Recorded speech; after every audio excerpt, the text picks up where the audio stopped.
What's good, Go Nation?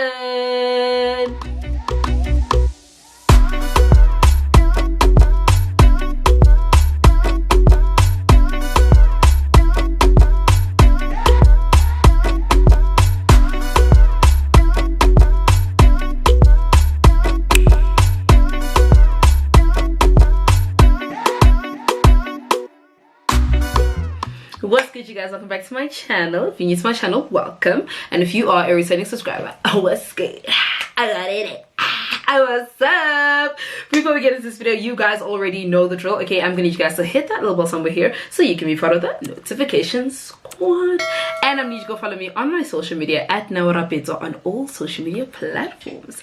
So, as you guys can tell from the title of this video, today we are going to be doing our yearly life update Q&A. All right, more or less at the beginning of every year I do one of these, more or less, roundabouts, something like that, you know, just a little catch up, just, you know, answering a few questions that you guys have about me, because a lot changes in a year. A lot changes in a year. So I just thought, why not update my swags about where I stand in terms of my life right now, because I mean, we are a family after all. Today we're going to be doing a Q&A. So yeah, let me stop blabbing on about. Without further ado, let's get into the video. So I definitely obviously asked you guys on Instagram to ask me questions. If you don't follow me on Instagram, make sure that you do that so that you can also ask what you need to ask. But nonetheless, let's get straight to it. All right, so the first question, of course this is the first question. Okay, the first question is, why did your last relationship end? Trust issues. That's just basically, to sum it up, it's just trust issues. Yeah, that's the easiest way to sum it up. Your body count, my body does not count, guys. I don't know if your body's tally, my body does not count. Also, it's a new year, so 0. You understand? Exactly. Do you believe in helping young people make their way into the industry? Definitely. I definitely believe in that. More than anything, I love supporting people who are trying to make their way. I love just encouraging people to continue doing their thing. I think the only thing is that we tend to get helping people and, like, how do I say this? Helping people and spoon feeding people. We tend to confuse it. So a lot of the time people want you to help them, but in actual fact they actually just want you to, like, do everything for them or sort of show them everything. And I really believe in creating a journey of your own by experiencing things. Like, I just feel like there's so much more meaning in something when you've put your all into researching it and you've put your all into finding out how it happens and so forth and so on. And then people help you by trying to help you and say, like, okay, no, cool, I see you've got it, I see you've got this, let's just tweak it here and tweak it there. But it's a whole different aspect when it's like, let me give you the book and here's everything and you just have to go with it. I don't know, I just feel like it creates a lack of meaning to some extent when you don't actually put your back relatively in a healthy way into actually, like, investing in your work and so forth and so on. But to answer your question, I do definitely believe in that. Are you ready to give love a chance again, go on dates and get to know other people? Yes, I am. Hey, but wait.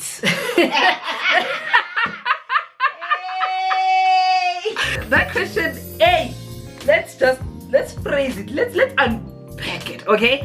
Love a chance for love. Well, I don't know, actually. I answered that a bit too quickly. I don't, it's not that I'm not ready, I just don't want to. I'm not in the state of my life where I want to. Right now it's me season. Like, it's all about me. I want to make my decisions as I wish. I don't want to have to commit myself to something. I don't want to have to commit myself to someone, because as much as, yes, you can grow in a relationship and yes, you can discover yourself in a relationship, I'm also just young. I don't want to have to grow in a relationship with somebody else who's also growing, you know?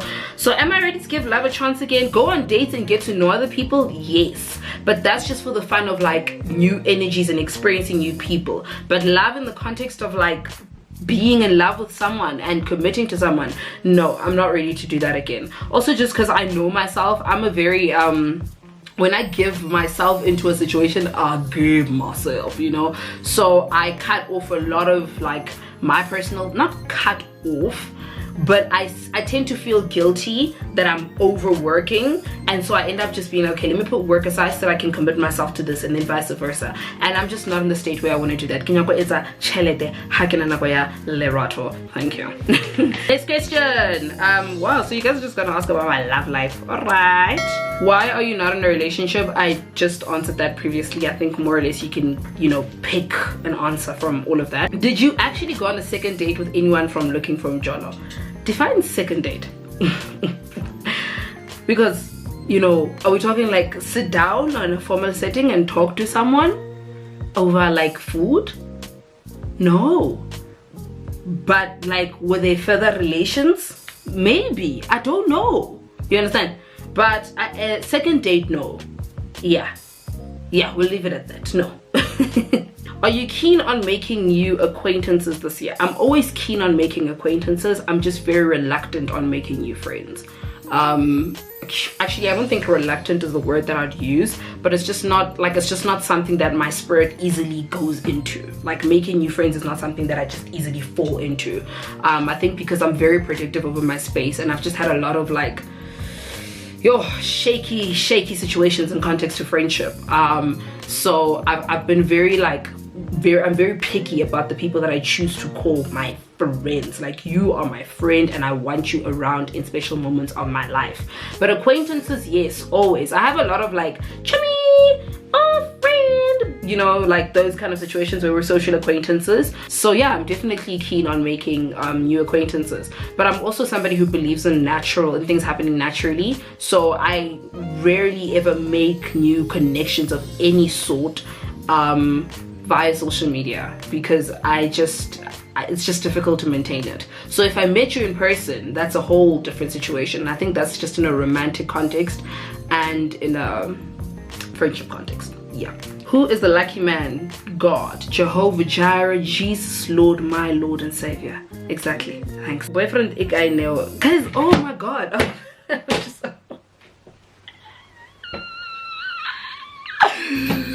You know, there's more to me than having a boyfriend. I don't have a boyfriend. There's no lucky man. I'm not in a relationship. I don't want a relationship. Yeah, I think I'm just done answering questions about that aspect. The answer is that is what the answer is. One YouTuber you regret collaborating with? I don't think there's anyone I regret collaborating with. No, there isn't anyone that I regret collaborating with. There are maybe people who, when I collaborated with them, I wish that they gave more to the collaboration, but that was just like a there and there thing. It's something that I've always talked to them about, or we spoke like, are you okay? What's going on, you know? And they would apologize, or I'd apologize, but there's no one that I regret collaborating with. Yeah. How was your experience collaborating with Ghost, Zile, and the others? It was actually pretty cool. It was actually pretty nice. They're actually a very fresh energy to be around. They're super fun to be around. Yeah, it was actually pretty nice. Shame, I thought I was gonna be overwhelmed just because like they already have like their own clique and whatever. But nah, they're pretty relaxed people. It was pretty fun. What's one thing your past relationship taught you about yourself? Yeah. I think the biggest thing that I can say in a positive light is that it taught me that I'm actually deserving of being loved, and I'm actually deserving of having someone that will be there for me even when I don't have things together. That's the one thing that I appreciated most about my relationship, is that it taught me that, okay, cool, so I can get loved like this. And there is actually somebody who will like be with me even when I don't have things together, and there's somebody who's actually like just interested in being around me without, you know, it having to do with me, you know, having to be like all perfect or whatever. So yeah, that's the positive thing. I just want to remain in that light, and experiencing a certain amount of appreciation from another person really redefines love for you, and it redefines connections, and it redefines commitment. It doesn't feel like it's something that I have to overthink. It doesn't feel like it's something that I have to apply myself to. Like, it just happens, and then I find myself a lot more comfortable. It also taught me that I'm actually a very soft lover, and I'm very soft at heart, and I'm very caring, and I'm very, because you know, you always had this tough face, dominant, strong, I'm an independent lady, I don't need you, but it taught me that, you know what, love is soft. love is actually so comfortable that you don't even feel the need to have to justify your actions towards your partner, you know. Damn, I'm saying a lot of sweet things, but yeah, that's what it's for me. When you started your YouTube channel, did you already have many followers on Instagram? No, I did not. I think I had like 1,000 at most when I started my YouTube channel. And even like when my channel did start, it took a while for my Instagram followers to pick up. Instagram is just not my main place. It's not my playground. My TikTok, Twitter, YouTube, you know, anywhere where I can run my mouth, hit me up, baby. But Instagram is just a whole different spectrum on its own. Do you plan on getting tattoos? Yes. I've been planning on getting tattoos for the past 5 years, if I'm being quite honest. But I'm actually going to do it this year. I'm going to film a vlog, and I am going to upload a vlog where I'm getting a tattoo. Okay, this year I'm holding myself accountable. Just wanted to ask, how do you feel about dating someone younger than you are? It's not my cup of tea. It's just not for me.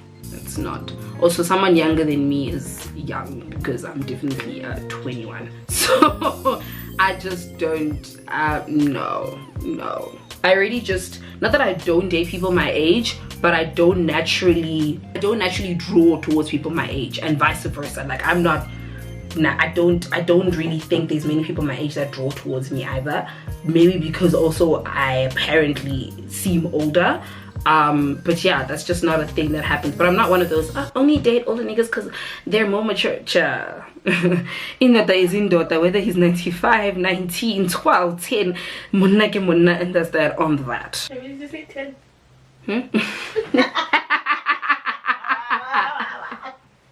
Okay, maybe not 10, but yo. You made me feel really comfortable with my body. Aww. I love that. I really love that. How did you decide that you actually are accepting the fact that you're a tall, dark-skinned woman? Whoa. That's actually such a deep question. Whoa. I think in all honesty, Shame, I grew up one of those girls that did not want to be tall. So I was always researching how to appear shorter. I grew up wanting to be lighter. I never wanted to be light-skinned, but I just didn't want to be dark. I don't know if that makes sense. Like I never wanted to be a yellow bone girl, but I just didn't want to be a dark girl, you know what I'm saying? So I always grew up wondering like how to make myself appear lighter and so forth and so on. And I think when I realized the power that it holds being what I am, and the power that I hold just accepting what I am, that's when a lot of things changed for me. I think for me around the age of 17, 18, which is so late in my life, but that's when I actually started accepting that, damn, I'm fine as hell. Especially the being tall thing. When I realized how much presence I have just by my height alone, you know, I was like, okay, this is not such a bad thing. And then I realized that like also my skin color, it all just looks so beautiful together. And yeah, I think in all honesty, it was just realizing that there's so much power that I possess when I accept certain things about myself, and when I learn to love certain things about myself, I possess an immense amount of power. Because then in that way, I don't walk into a room feeling like I have to be in somebody's shadow because I don't think I'm desirable. But I'm fine as hell. And that's not gonna change the fact that I'm fine as hell. What's your zodiac sign? I am an Aquarius. Most unproblematic sign ever. Most unproblematic sign ever. What's your definition of intimacy, or what is intimacy to you? Wow. I think the first word I'd use to describe intimacy is comfort. In all honesty, I don't think intimacy can come forth without comfort. Because in order for something to feel intimate and feel personal to you, you need to feel comfortable in the environment with the person, in yourself. So I think to me, above everything, whatever it may be, whether it be physical intimacy, whether it be emotional, whether it be mental, there's just a comfort. Your spirit feels at ease in that certain atmosphere, or with that certain person, or in that certain, you know, situation. So I think that's the biggest thing that I would use to describe intimacy. I know for a fact that intimacy is not just physical, and it's not just touch, and it's not just, you know, sexual things and whatever else. It goes way deeper than that. But I think if there is comfort, it feels intimate. It feels so much more better. Yeah. Were you able to get in touch with the person who used to edit your videos, and may I ask what happened there? Hey, Jesus is Lord. In the most cordial way possible. I couldn't rely on the person. That's what it was. I couldn't rely on them to actually show up when they said they would show up. I couldn't rely on them to actually do their work when they said that they would do their work. And it just felt like a lot was being compromised on my side, being in a working relationship with that person. Was I ever able to get a hold of them? No. They even watched my story when I was talking about how much I can't give you guys content because they haven't delivered. Oh yeah, no, went ahead and watch the story even, you know what I'm saying? So no shade, but you know what I'm saying, there's nothing more to say about the situation. It just really shows you, like, you know. But yeah, I guess that is what that is. Have you ever come across someone online who's really obsessed with you? Not personally, no. The most hectic things I've come across is in like the confessions when people say that, like, you know, they talk about me or they have a photo album or stuff like that. But I've never really come across someone that's like obsessed. I mean, there are a few things that one could see as an obsession, but I don't think it's an obsession. I think it's like an appreciation, you know. People have different ways of expressing how they appreciate you, and like, you never know the impact that you made on someone's life. But yeah, as long as I'm not being put on a god level, then I don't, you know, yeah, no, I don't think I have. Wenali Lucas, aka Katleho Wireless and no Jola. Lucas is a busy man, guys. Lucas is an engineer. Half it's a chalete, he'll hit me up and then we'll do something. I don't know how to answer that. Do you ever fantasize about one of your male friends? No. Anyone who is my actual friend? No. Oh no, I don't even see them like that. Like, oh, I see them at their worst. And like, there's no space to fantasize. Oh no. Hello, Miss 100K. I love people who greet me with, you understand, in the right way, accordingly. You understand? Thank you. How do you emotionally prepare for this year? I don't. I do partake in meditation, prayer. You know, there's only so much I can do, but I don't want to emotionally prepare myself for something, because when I overly prepare myself for something that especially I'm not in control with, such as my emotions, well, to some extent, I end up beating myself up when I react differently to things. So if I tell myself, yo, this year we're gonna just be healthy, we're gonna just be happy, the moment that I start feeling any sort of opposite emotion, I'm gonna beat myself up, you know. So all I can do is pray that I'm equipped to deal with whatever emotion I, you know, am faced with in the year. But yeah. Okay, so the last question I'm gonna answer says, you became a public figure since you were young. What can you say about Jolaring as a public figure, and obviously for you? Whoa. Hey, I don't know how to answer this question. It's not easy, I can say that. I can say it's not easy, just because there is a whole different life that you're bringing somebody into. So trying to find somebody who's actually comfortable and understands, you know, the life that you're in and the life that you're living, and is secure in themselves so it doesn't bring upon insecurities, is not as easy as it sounds. A lot of people at first hand are very like, nah dog, I'm not stressed. Like, if you're my hand, you're my hand. I'm not stressed. If you decide you want to give other niggas attention, that's you, you know.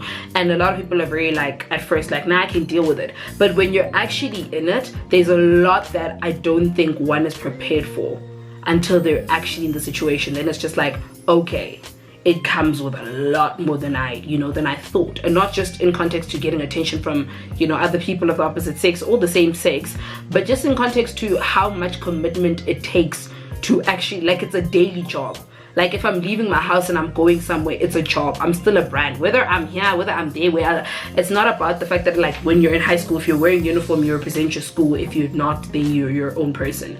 This time, your entire life is your brand. So when I leave wherever I leave and I go wherever I'm going, the people that I'm, you know, going with and the things that are happening and all of that stuff, there's just a lot that needs to be put into thought when committing to that kind of a situation. And so already being in the public eye, I guess, and having somebody else now that I'm bringing into the world. So bringing somebody else into that world that didn't even commit themselves to being a public figure, but now they're in the public eye as well, because, you know, by association. It's a whole lot of other things, like all the time. So and it's just a lot more complicated than it seems. But yeah, and also there's a lot of expectation put on you on who your relationship, what your relationship should look like, and who your partner should be, and what your partner should look like, and, you know, the status of your partner, and and and, you know, it's got bari, it's got this, it's got, you know, I'm just giving you examples. But I think for me, being as young as I am, the only thing that I can say it not took away, but made it a bit like not so pleasant, is the fact that there is pressure placed. And I'm not just assuming this, I've been told that, you know, people expect me to be with a certain type of person. So when I'm with another kind of person, people are always just like, oh, you know what I'm saying? So it's like already there's expectations placed on you just on how you live your life, and then there's expectations placed on what your partner should look like. And now when people discover who your partner is, there's expectations placed on what your partner should be like, you know. So I think it's not as easy as I wish it was, but I guess this is the life we chose. This is the life we chose, and yeah, there's nothing really I can do about it. There's that come, have a great time, and if it doesn't work out, well, but anyway guys, unfortunately that is where I'm going to cut this video off. Alright, I really hope you guys enjoyed this video. Please hit the thumbs up button if you guys like this video. Comment down below for any more videos you would like to see, and last but definitely not the least, subscribe to my channel for more craziness. Bye guys.